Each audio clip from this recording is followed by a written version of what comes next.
Okey, jadi Assalamualaikum semua. Assalamualaikum. Assalamualaikum. Okey, jadi untuk kelas biologi kita pada minggu ni, okey, jadi ini kelas biologi kita yang kedua lah pada minggu ni. Jadi untuk minggu ni, cikgu akan sambung topik pembelajaran kita di dalam topik pergerakan manusia dan haiwan lah. Okey, jadi untuk subtopik pada hari ini, cikgu akan lebih memfokuskan lagi kepada subtopik pergerakan dan gerak alih di dalam manusia dan haiwan lah. Ni lah, subtopik ni lah, sokongan dan pergerakan dalam manusia dan haiwan. Jadi sebelum cikgu mulakan kelas, jadi kamu ingat tak lagi apa yang cikgu dah ajar pada kelas yang lepas tentang jenis rangka dan sistem rangka dalam tubuh badan manusia? Kamu ingat tak lagi? Muhammad Fakri ingat tak? Tak ingat lah cikgu. Cikgu harap nanti kamu yang mana yang tak ingat tu nanti recall balik lah, baca balik mana yang kamu tak ingat dan mana yang kamu lupa sebab kamu kena hafal tau setiap apa struktur rangka yang ada di dalam tubuh badan manusia untuk memudahkan kamu lah nanti untuk jawab dalam peperiksaan. Okey, jadi sebelum kita mulakan kelas pada hari ini, cikgu nak tunjukkan dekat kamu gambar dan cikgu nak kamu sebut ni gambar apa. Okey. Gambar apa yang kamu nampak dekat skrin kamu? Gambar dia main game cikgu. Gambar orang tengah main game. Gambar belalang. Gambar belalang. Belalang lompat cikgu. Okey, bagus Hafiz, bagus Hafizah. Okey, jadi kamu nampak tak ada pergerakan yang berlaku dekat dalam gambar ni? Dia tengah angkat ni dumbbell cikgu betul, dia yang satu ni tengah angkat dumbbell, yang satu lagi belalang tengah lompat. Tengah loncat cikgu. Okey, pandai. Okey, jadi cikgu harap daripada gambar yang cikgu tunjuk dekat kamu ni sedikit dapat bagi kamu idea tentang apa yang kita nak belajar pada hari ni lah. Macam tadi cikgu dah ada sebut sikit, kita nak belajar pasal pergerakan dan gerak alih di dalam haiwan dan tubuh badan manusia. Okey, jadi sekarang ni cikgu nak tanya lagi sebab cikgu rasa korang semua dah belajar kan dalam subjek pendidikan jasmani tentang jenis-jenis otot yang ada dalam tubuh badan kita, nama-nama otot. Okey, sekarang ni cikgu nak tanya Hafizuddin. Cuba buka kamera saya tu. Kenapa cikgu? Okey. Kalau tak boleh buka kamera tak apalah. Okey, sekarang ni cikgu nak semua yang ada dekat dalam ni pegang tangan kamu. Cuba bagi tahu, okey, untuk Hafizuddin cuba bagi tahu dekat cikgu ni, tangan kamu ni, bahagian lengan ni, otot apa yang ada dekat bahagian lengan kita ni? Sekejap, saya ingat balik cikgu. Sekejap. Ingat bicep cikgu Okey, bicep dan satu lagi di belakang? Tricep. Okey, pandai Hafizuddin dengan Amy. Okey, bagus. Okey, jadi ini adalah sedikit sebanyaklah untuk kamu dapatkan idea tentang apa yang kita nak belajar pada hari ini. Okey, jadi macam yang kamu dah tengok tadi kan tentang gambar orang angkat dumbbell, belalang melompat, struktur otot pada lengan. Jadi semua yang cikgu bagi tahu pada awal kelas ni adalah input awal tentang apa yang kamu nak belajar pada hari ni. Okey, jadi untuk kelas pada hari ni, kamu boleh buka buku teks kamu pada muka surat 272. Okey, untuk subtopik mekanisme pergerakan dan gerak alih. So hari ini kita akan belajar tentang subtopik mekanisme pergerakan dan gerak alih. Kita akan go through lebih mendalam macam mana sesuatu pergerakan tu berlaku di dalam tubuh badan manusia. Okey, jadi hari ini kita nak belajar tentang mekanisme pergerakan dan gerak alih dah.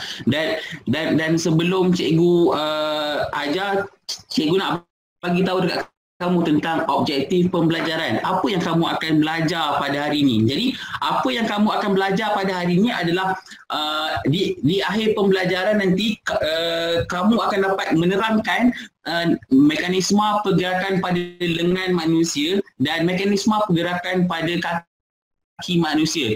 Dan kamu juga dapat memeriahkan secara ringkas tentang mekanisme gerak alih di dalam haiwan lah, yang mana di dalam topik ni kita akan lebih fokus tentang mekanisme pergerakan di dalam untuk haiwan, di dalam ikan, di dalam cacing dan di dalam belalang. Okey. Okey, jadi kita mulakanlah tentang pembelajaran kita pada hari ini. Okey. Yang pertama sekali, apabila kita belajar tentang mekanisme pergerakan dan gerak alih ni, kita akan lihat pada tubuh badan manusia dulu. Jadi, apa yang kita akan tengok adalah pada tangan kita. Okey? Jadi, mekanisme pergerakan pada lengan manusia melibatkan dua jenis otot, iaitu macam tadi Hafizuddin dah cakap, iaitu otot biceps. Otot biceps yang berada di sinilah. Okey. Yang ni otot biceps kita dan otot tricep adalah otot yang di bawah. Jadi kedua-dua otot ni tak kisahlah pada mana-mana otot yang melibatkan pergerakan pada organisma mana pun, dia ada satu ciri-ciri khas. Ciri-ciri khas tu apa? Ciri-ciri khas itu adalah otot ini akan bertindak secara antagonis. Okey. Hafizah tahu tak antagonis tu apa? Antagonis tu dia secara berlawanan. Okey, bagus. Jadi mungkin Hafizah dah study lah sebelum ni. So lepas ni cikgu akan tanya lagi antagonis ni apa. Cikgu nak tengok fokus kamu. Jadi betul lah yang apa yang Hafizah cakap ni, antagonis ni adalah pergerakan otot secara berlawanan. Jadi pergerakan otot secara berlawanan tu akan menyebabkan sesuatu pergerakan tu berlaku. Okey, jadi di dalam lengan manusia, otot yang terlibat dalam mekanisme pergerakan ni adalah otot biceps dan otot triceps. Okey, macam mana pergerakan dekat lengan kita ni berlaku? Jadi pergerakan lengan kita ni berlaku. Proses yang pertama, apabila otot bicep kita mengecut. Kamu boleh tengok dekat slide ni, apabila otot bicep kita mengecut, daya tarikan tu akan dipindahkan kepada tulang radius melalui tendon. Kan cikgu dah ajar tentang jenis-jenis rangka di dalam tubuh badan manusia pada kelas yang lepas kan. Jadi otot bicep kita ni akan memindahkan daya tarikan. Jadi bila tangan kita pun akan tertarik. Jadi bila otot bicep mengecut, otot tricep akan mengendur. Nampak tak apa yang cikgu bagi tahu tadi? Kan cikgu ada cakap pasal pergerakan antagonis kan? Jadi pergerakan antagonis tu akan menyebabkan otot tu bertindak secara berlawanan. Bila bicep mengecut, tricep mengendur. Bila bicep mengecut, tricep mengendur. Jadi daya tarikan tu akan dipindahkan kepada tulang radius melalui tendon dan tangan kita akan terlipat. Okey, faham? Itu pergerakan yang pertama. Okey, pergerakan yang kedua pula adalah apabila otot tricep pula mengecut. Okey, tadi otot bicep mengecut kan? Sekarang ni otot tricep pula mengecut. Apa jadi kalau otot tricep ni mengecut? Okey, bila otot tricep mengecut pula, tarikan tu, kalau tadi tarikan dipindahkan kepada tulang radius kan, jadi tangan kita akan terlipat. Tapi bila otot tricep pula mengecut, dia akan tertarik pula. Sebab daya tarikan tu dipindahkan kepada tulang ulna melalui tendon lah. Dan pada masa yang sama, bila tricep mengecut, otot bicep akan mengendur. Kau boleh tengok dekat gambar rajah ni, di mana otot tricep yang mengecut dan otot bicep mengendur. Dan tulang ulna akan ditarik ke bawah dan lengan kita akan diteruskan. Okey? Jadi ini adalah pergerakan yang berlaku, mekanisme pergerakan yang berlaku di lengan kita. Bagus. Okey, kita akan pergi kepada slide yang seterusnya. Okey, slide yang seterusnya ni cikgu lagi suka untuk terangkan dekat kamu melalui buku teks. Okey, kita buka buku teks pula. Okey. Untuk dekat buku teks ni, okey, dekat muka surat 273 ni, okey, ini adalah mekanisme pergerakan untuk kaki pula. Okey, jadi macam mana kaki kita bergerak, okey? Okey. Jadi pergerakan di kaki ni melibatkan 4 jenis otot. Mekanisme pergerakan dekat kaki kita ni melibatkan 4 jenis otot. Cikgu ulang lagi sekali, 4 jenis otot. Otot yang pertama adalah bicep femoris. Otot yang kedua adalah quadriceps femoris. Otot yang ketiga adalah otot betis. Otot yang keempat adalah otot tibialis. Okey, bicep femoris, quadriceps femoris, otot betis dan otot tibialis. Keempat-empat otot ni akan bekerjasama secara antagonis. Nampak? Ciri-ciri ni memang khas untuk otot lah. Semua otot ada ciri-ciri ni. Dia akan bergerak, dia akan bertindak secara antagonis, iaitu secara berlawanan. Jadi setiap otot yang ada di dalam tubuh badan kita ni, ianya akan bergerak secara antagonis. Okey? Okey, jadi mari kita lihat macam mana kaki kita ni bergerak. Okey. Untuk gambar rajah yang kamu tengah tengok sekarang ni, okey, jadi apa yang kamu boleh lihat adalah pergerakan pada kaki kanan. Sebab yang cikgu akan terangkan ni adalah pergerakan pada kaki kanan sahaja. Sebab pergerakan pada kaki kiri, tindak balas otot tu adalah sama saja. So, bila cikgu terangkan untuk kaki kanan, kamu semua akan boleh bayangkan untuk yang kaki kiri juga. Okey, baik? Okey, jadi untuk otot betis kaki kanan ni, untuk pergerakan kaki, maaf ya. Okey, untuk pergerakan kaki, pergerakan yang pertama pada otot akan berlaku ialah otot betis kaki kanan kita akan kecut. Hal ini akan menyebabkan tumit kaki tu diangkat dan tapak kaki tu akan tolak ke bawah lah. Jadi bila kamu tengok dekat gambar rajah ni, otot betis kita akan kecut dan tumit kaki kita ni akan diangkat. Dan tapak kaki kita tu akan tolak ke bawah. Jadi bila otot betis tu mengecut, kaki kita kena angkat.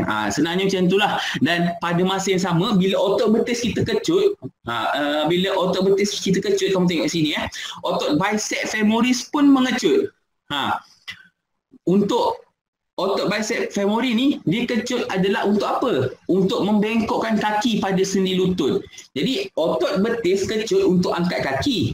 Otot bicep femoris pula mengecut untuk angkat, untuk membengkokkan kaki kita dekat sendi lutut tu. Jadi apabila proses ni berlaku, kaki kanan dinaikkan. Jadi kamu kena ingat, Cikgu. Ya, ini Hafizudin. Dia berlaku serentak, cikgu. Dia berlaku serentak. Bila kaki kita naik, maksudnya otot betis kita mengecut, otot bicep femoris pun bicep femoris kita pun akan mengecut juga. Dan kaki kita akan diangkat.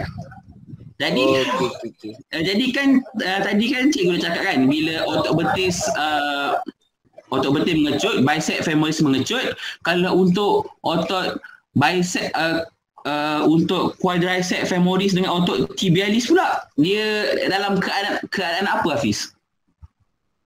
Macam mana, cikgu? Kan tadi kan cikgu dah bagi tahu kan, otot ni dia bertindak secara antagonis. Jadi maksudnya dia bertindak secara berlawanan. Okey. Apa jawapan dia, Hafiz? Kalau yang otot bicep femoris tu mengecut, otot quadriceps femoris pula dia akan mengendur. Okey, bagus. Betul. Okey. Ini kalau otot betis mengecut, otot tibialis pula mengecut juga cikgu. Salah tu, dia mengendur. Bila satu mengecut, satu lagi mengendur. Macam tu. Okey. Jadi untuk proses yang pertama ni adalah proses di mana kaki kita diangkat. Okey. Untuk yang seterusnya pula, bila kaki kita ni diturunkan semula, okey.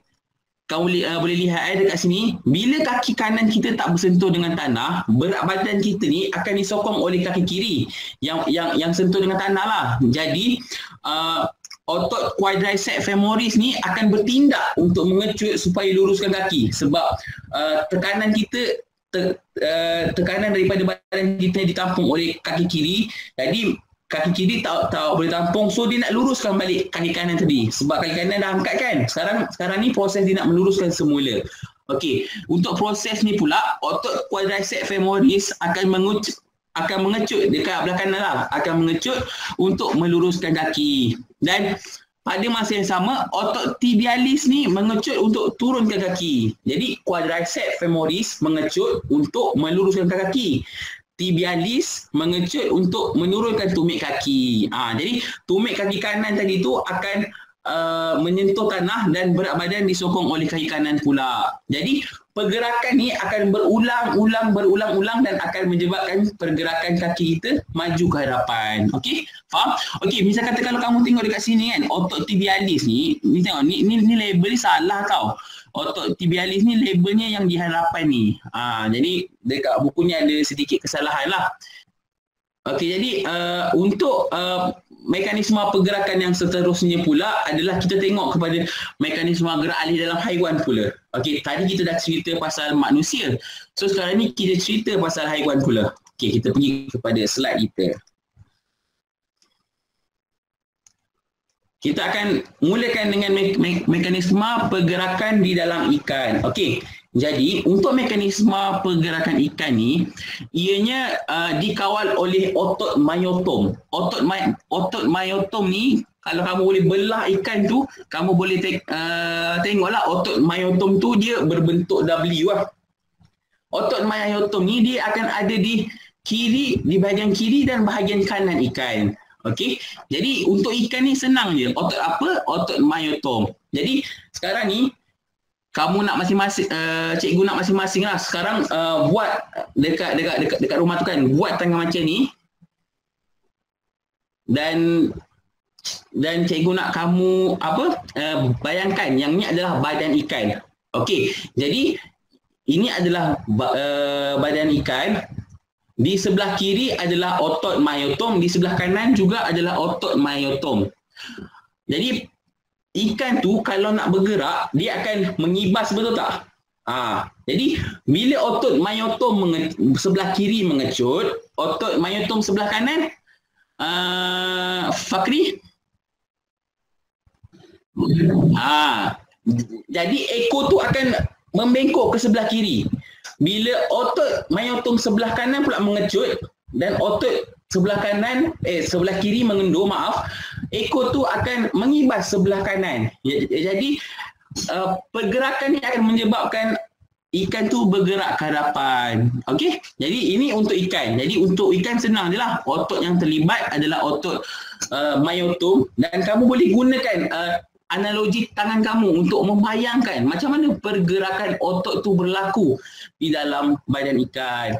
Okey, jadi sekarang ni cikgu dah bebel banyak. Sekarang ni cikgu nak tanya balik. Okey, dekat Adila. Okey, Adila, ada tak? Hello? Ada cikgu. Ada. Okey. Sekarang ni cikgu nak tanya. Okey kan tadi cikgu dah dah cakap pasal antagonis. Okey, sebenarnya antagonis ni apa? Ajila. Pergerakan yang berlawanan antara dua otot. Okey, betul. Okey, jadi antagonis ni adalah pergerakan yang berlawanan antara dua otot. Tak kisahlah dalam apa-apa mekanisme pun akan ada pergerakan mengecut dan mengendur. Seterusnya cikgu akan pergi kepada burung pula, organisme burung. Okey, untuk burung ni, okey kan minggu lepas kan cikgu dah ada minta kamu buat model kan? Model burung dan model cacing. Tengok okey, semua nampak ni model burung dan yang ni model cacing. Okey, jadi untuk model burung ni cikgu dah suruh kamu buat pada kelas lepas. Okey, nanti dekat lepas dah habis belajar ni cikgu nak seorang wakil, dua orang wakil dan seorang terangkan pasal model burung, seorang terangkan pasal model cacing pula. Okey. Okey, jadi untuk model burung sekarang ni cikgu nak explain pasal pergerakan di dalam burung pula. Di dalam burung, otot yang terlibat di dalam mekanisme pergerakan burung adalah dua jenis otot. Yang pertama, otot pectoralis major. Cuba tengok dekat sini. Otot yang di luar ni adalah otot pectoralis major. Dan yang di dalam ni adalah otot pectoralis minor. Okey? Boleh faham ya semua? Faham cikgu, petrolis major, petrolis minor kan. Okey, bagus. Okey, sekarang ni cikgu nak kamu tengok dekat model yang cikgu tunjuk ni pula. Okey, kan cikgu cakap tadi yang luar, nampak benang luar ni warna merah. Jadi ini adalah pectoralis major. Kamu bayangkan dekat model ni, yang di luar ini adalah pectoralis major dan yang di dalam ini adalah pectoralis minor. Okey, jadi kedua-dua otot ini akan bergerak secara antagonis, iaitu secara berlawanan. Bila satu mengecut, satu akan mengendur. Bila satu mengendur, satu lagi akan mengecut. Okey. Okey, jadi pergerakan yang pertama yang akan berlaku di dalam burung apabila dia nak terbang adalah otot pectoralis major. Okey, tengok cikgu nak kamu semua tengok, otot pectoralis major bila cikgu tarik akan mengecut, nampak dia akan tegang. Bila mengecut dia tegang. Dan otot pectoralis minor ni akan mengendur. Jadi pergerakan ini akan menyebabkan sayap ditarik ke bawah. Nampak ni. Bila cikgu tarik model burung ni, pectoralis major mengecut, pectoralis minor mengendur. Jadi sayap akan ditarik ke bawah.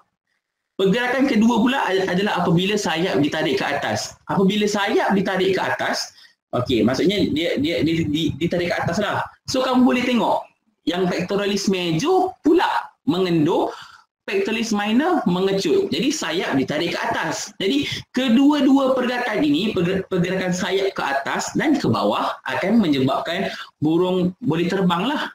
Jadi inilah yang berlaku di dalam mekanisme pergerakan burung. Okay, faham?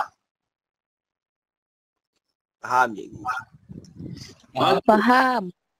Okey, bagus. Okey, seterusnya untuk pergerakan cacing tanah pula. Okey, jadi untuk pergerakan cacing tanah ni kan, sebab kita kan kelas online kan, jadi cikgu dah siap-siap rakam lah untuk kamu semua video penerangan ni supaya kamu lebih faham tentang macam mana pergerakan cacing di dalam tanah ni bergerak. Okey, kejap Okey, sekarang ni cikgu nak kamu fokus dan tengok betul-betul macam mana mekanisme pergerakan dalam cacing ni. Baiklah murid-murid. Sekarang ni cikgu nak terangkan kepada kamu tentang mekanisme. Dengar tak yang video yang cikgu tunjukkan? Dengar. Okey. Cikgu mulai sekali I can hear cikgu.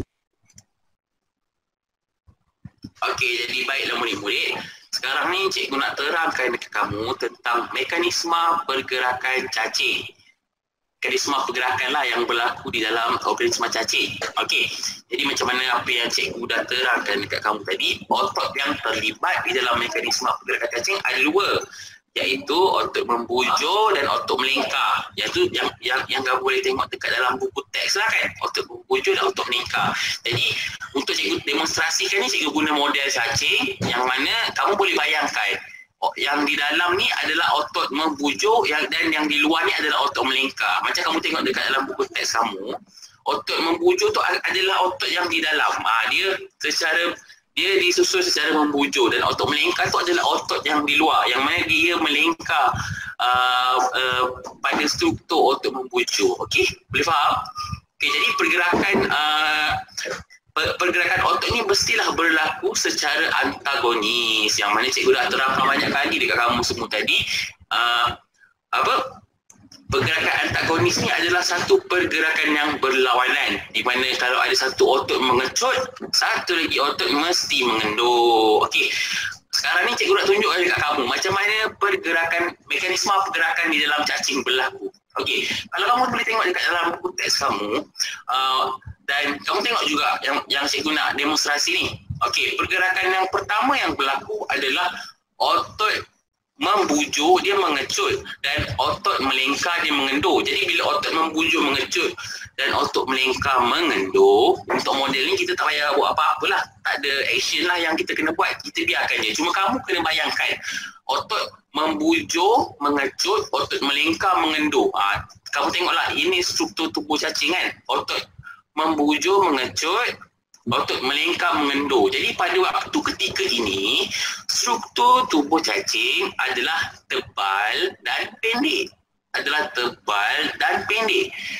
Otot membujur mengecut dan otot melingkar mengendur pada waktu ini, struktur tubuh cacing adalah tebal dan pendek. Itu adalah pergerakan pertama yang berlaku.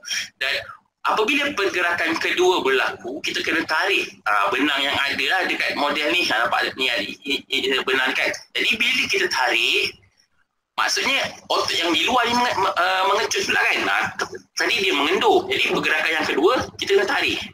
Bila kita tarik, otot yang melengkar pula mengecut. Dan tadi kita cakap kan, pergerakan otot mesti berlaku secara antagonis. Dan jadi secara tak langsung, otot membujur mestilah mengendur. Okey, jadi bila kita tarik, otot melengkar, mengecut, membujur, mengendur. Jadi pada waktu ketika ini, kalau tadi dia tebal dan pendek, bila kita tarik, mestilah dipanjang kan? Panjang dan kurus.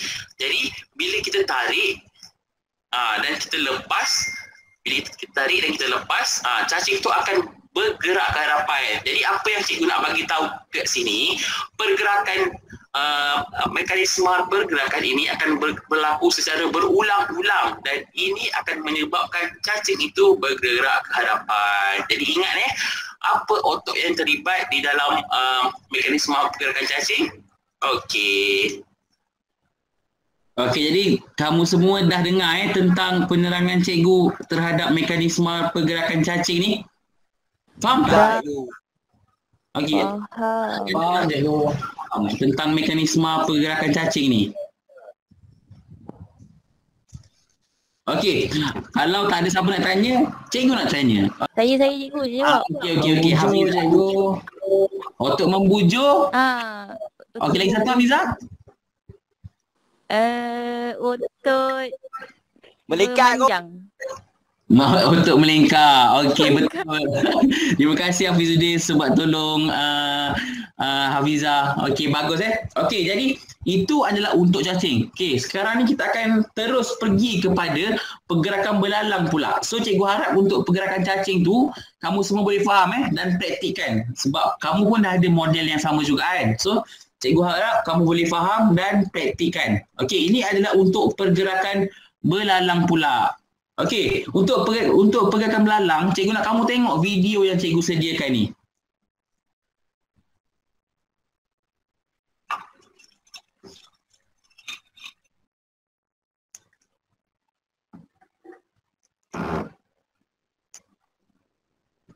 Okey, nampak tak macam mana dia melompat? Okey, kalau kamu semua nampak, sekarang ni cikgu nak explain dekat kamu macam mana pergerakan melompat ni berlaku di dalam belalang. Okey? Okey, jadi otot, okey, macam mana yang kita tahulah, apabila pergerakan berlaku, ianya mesti melibatkan otot dan apabila otot tersebut mestilah bertindak secara antagonis iaitu berlawanan. Jadi otot yang terlibat di dalam pergerakan belalang ada dua, iaitu yang pertama otot extensor dan otot flexor. Okey, boleh nampak dekat gambar ajar ni, otot extensor ni yang di luar yang besar ni. Otot flexor ni adalah yang di dalam yang kecil ni. Jadi otot yang terlibat otot extensor dan otot flexor. Okey. Okey, untuk penerangan dia pula, okey, ini gambar yang ada, boleh kamu tengoklah dekat dalam buku kamu kan. Okey, untuk penerangan dia pula, okey, pergerakan yang pertama yang akan berlaku sekiranya belalang tu melompat, apa dia? Okey, dalam keadaan rehat, otot flexor dekat bahagian atas kaki tu dia akan mengecut tau. Okey, ini dalam keadaan rehat. Jadi bila otot flexor mengecut, otot extensor akan mengendur dan dalam kedudukan ni kaki belakang sebabkan otot flexor ni dia berada pada bahagian atas kaki belalang, dia akan tarik dia akan tarik kaki belalang ni untuk membentuk macam Z. Macam kalau kamu tengok ianya membentuk Z dan pada keadaan ini belalang akan bersedia untuk melompat. Okey, untuk pergerakan kedua pula apabila dia nak melompat, otot extensor tadi tu akan mengecut. Okey, tadi flexor mengecut kan. Sekarang ni extensor mengecut. Jadi bila extensor mengecut, flexor mengendur. Dan apabila otot extensor ni yang dekat luar ni mengecut, kaki tu akan jadi lurus. Dia akan tolak ke belakang. Jadi bila kaki itu lurus, ianya akan menghasilkan satu daya tujahan lah. Nampak Bila otot flexor ni maafkan cikgu, bila otot extensor ni yang mengecut, dia akan tarik kaki ke belakang dan ianya akan menghasilkan lentingan yang menolak melalang ke hadapan dan terbang ke udara. Dan ini adalah macam mana cara belalang tu melompat. Okey. So semua faham tak tentang apa yang cikgu terangkan pada hari ini? Faham. So basically hari ini kamu semua dah belajar tentang mekanisme pergerakan pada lengan, pada kaki, pada ikan, pada burung, cacing dan belalang. So, cikgu harap kamu boleh fahamlah. Dan untuk burung dan belalang ni, kamu boleh praktikkan dekat rumah. Kalau kamu tak faham, kamu boleh main-main, kamu tengok dia macam mana dia bergerak. Burung dan cacing cikgu. Burung dan cacing, maaf. Okey, so sekarang ni, kan kamu dah buat model burung dan model cacing ni. Okey, boleh tak cikgu nak minta Aidil dan Fakri. Okey, Fakri, cikgu nak minta kamu terangkan macam mana model cacing ini bergerak. Fakri, ada tak? Ada cikgu, sekejap cikgu Boleh. Berdasarkan apa yang cikgu ajar tadi, cacing ni ada dua otot, iaitu otot membujur dan juga otot melingkar. Okey, betul. Apabila otot membujur ni dia mengecut dan otot melingkar mengendung, maknanya pada waktu tu cacing tu dalam keadaan yang pendek dan tebal. Tapi apabila sebaliknya berlaku, cacing tu akan jadi pendek. Akan jadi panjang pula. Panjang pada masa yang sama. Panjang dan kamu tertinggal lagi panjang dan pendek.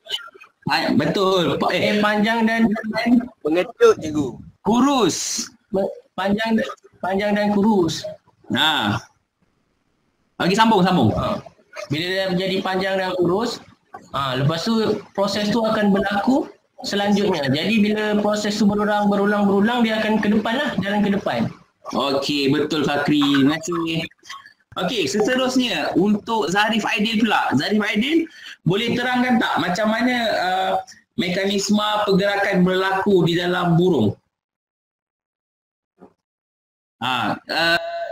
Cikgu pasti kamu dah siapkan model yang cikgu suruh buat kelas lepas kan? Dah cikgu. Okey, bagus. Okey, teruskan. So untuk burung mekanisme pergerakan dia ada dua jenis otot, iaitu pectoralis major dan pectoralis minor. Okey, betul. Pergerakan dia otot yang major mengecut, yang minor mengendur. Okey. Itu kalau start nak sayap dia naik ke atas. Kalau nak sayap dia ke bawah, otot major tu mengendur, otot minor tu mengecut. So dia ke bawah. So dapatlah dia terbang. Macam tu. Macam mana tadi? Otot pectoralis major mengecut, minor mengendur, sayap apa yang ke bawah juga. Macam tadi cikgu dengar macam terbalik tu, pectoralis major mengecut, pectoralis minor mengendur, sayap atas. Tak apa, tetapi betul lah tu, cuma kena betulkan sikit lagi konsep tu. Okey, boleh Zarif? Okey, ni sekarang ni cikgu nak tunjuk dekat kamu. Bila pectoralis major yang di luar ni mengecut, kita tarik, minor mengendur, sayap akan ke bawah. Bila kita lepas, maksudnya sayap ke atas lah. Pectoralis major yang mengecut, mengendur, pectoralis major pula mengendur dan pectoralis minor akan mengecut. Jadi sayap akan bergerak ke atas. Jadi pergerakan sayap ke atas dan ke bawah tu yang akan menyebabkan burung terbang. Okey, kita akan cuba jawab Kahoot pula. Okey, 4 orang pun tak apalah. Okey, kita start Cikgu asyik tanya Adila je. Tak ada tanya kita orang yang lain. Baru je tanya tadi. Okey, jom kita mulakan. Semua jawab dengan betul Okey, untuk kuis Kahoot yang pertama, otot bertindak secara apa untuk menghasilkan pergerakan lengan? Antagonis. Jawab di situ. Berantagonis.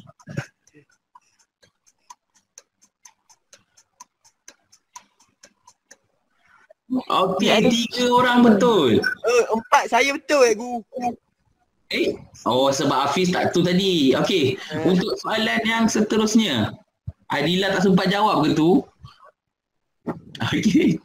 Untuk soalan yang seterusnya adalah di dalam mekanisme pergerakan lengan adalah okey. Bicep guru. Bicep. Okey, pandai. Tekan dekat situ. Okey, bagus. Semua betul. Okey. Okey, nampaknya Zarif Aidil mendahului ya. Okey, untuk soalan seterusnya pula. Berapa jenis otot yang terlibat dalam pergerakan kaki? 4. Pandai. Okey, jawab dekat sini. Okey, semua betul. Bagus. Saya dah hafal semua guru. Okey, Zarif Aidil masih di tangga yang pertama. Okey, jadi seterusnya. Otot myotom, sisi kiri kecut, akan tarik ekor kat sebelah mana? Kanan. Kiri. Kiri Oh guru. Alamak, salah lah. Ada 2 betul, ada 2 betul, ada 2 orang salah. Macam mana boleh tahu ke atas ni? Okey, nampaknya Fakri tertinggal di bawah. Kita nampak Pija pula mendahului. Okey, untuk soalan yang seterusnya pula. Pectoralis major kecut, pectoralis minor kendur, sayap burung akan gerak ke mana? Ni tadi baru kita bincang. Bawah. Jawab di situ. Betul. Siapa ni yang jawab satu ke atas ni? Rotan guru, rotan. Okey, nampaknya Pija masih mendahului. Adila nombor 2, Fakri nombor 3. Soalan 6. Kita ingat apa ni? Okay, otot yang terlibat dalam mekanisme pergerakan cacing apa? Otot melingkar dan otot membujur. Betul, pandai Hafiz. Kamu walaupun tak boleh buka kahwin, kamu aktif Cikgu, saya ni aktif cikgu. Saya semangat sebab cikgu ajar sedap cikgu. Okey. Okey, untuk soalan yang terakhir, cepat. Dalam keadaan rehat, kaki belakang dalam dilipat dalam bentuk Hafiz bahagia cikgu. Z. Okey. Okey, nampaknya semua betul. Jadi mari kita tengok Fakri berita tu. pada tempat yang pertama siapa? Tempat ketiga Fakri. Tempat kedua Adila. Dan tempat yang pertama siapa dia? Hafizah, Tahniah. Okey, jadi 3 orang ni nanti boleh tuntut dekat cikgu hadiah. Nanti Cikgu, saya banyak cakap pandai lah Adila. Siapa salah ni? Adila pandai lah. Okey, pandai semua. Bagus. Okey, sekarang ni kita dah berada di penghujung kelas. Okey, jadi boleh tak cikgu nak minta seorang wakil daripada kamu? Cikgu nak minta Hafizah lah untuk bagi refleksi tentang apa yang kita belajar pada hari ni. Okey cikgu. Apa yang kita belajar hari ni yang pertama adalah pergerakan lengan, iaitu otot tricep dan bicep, dan berlaku secara antagonis. Kesemua apa yang kita belajar ni semua berlaku secara antagonis. Pergerakan lengan, kaki, ikan, burung dan juga belalang. Kesemua otot ni berlaku secara antagonis, iaitu berlawanan. Kalau satu otot terkecut, satu lagi mesti kendur. Lepas tu untuk cikgu punya model burung dan juga cacing tu, kita belajar pasal otot minor dengan otot major kan. Macam kita belajar kalau major tu mengecut, kepak dia akan naik ke bawah ke turun ke bawah ke naik ke atas, ataupun kalau otot melingkar membujur, kecut dengan kendur dia akan hasilkan cacing yang pendek dan tebal ataupun panjang dan nipis. Masa kalau untuk belalang pun sama juga, otot dia akan bergerak secara antagonis yang akan menyebabkan lompatan terhadap belalang tersebut, macam tu. Okey, bagus. Betul Hafizah. Tahniah. Okey, cikgu harap di akhir pembelajaran ni kamu semua dapat memerihalkan tentang secara asas tentang pergerakan mekanisme pergerakan yang berlaku di dalam setiap organisma yang telah cikgu ajar pada hari ini. Okey, cikgu akan berikan latihan dekat kamu. Nanti cikgu hantar dekat grup WhatsApp Jadi cikgu rasa itu je lah untuk kelas pada hari ini. Okay, jadi terima kasih sebab bagi kerjasama dekat cikgu, dah buat apa yang cikgu suruh buat apa semua, dan cikgu harap apa yang kamu belajar pada hari ini kamu dapat ingat dan kamu dapat faham. Bukan saja hafal, ingat dan faham supaya kamu boleh jawab dan bila nanti dalam periksa nanti kamu boleh jawab. Okey? Dan fahamlah. Okey, jadi itu sahaja daripada cikgu untuk hari ini. Terima kasih semua. Assalamualaikum.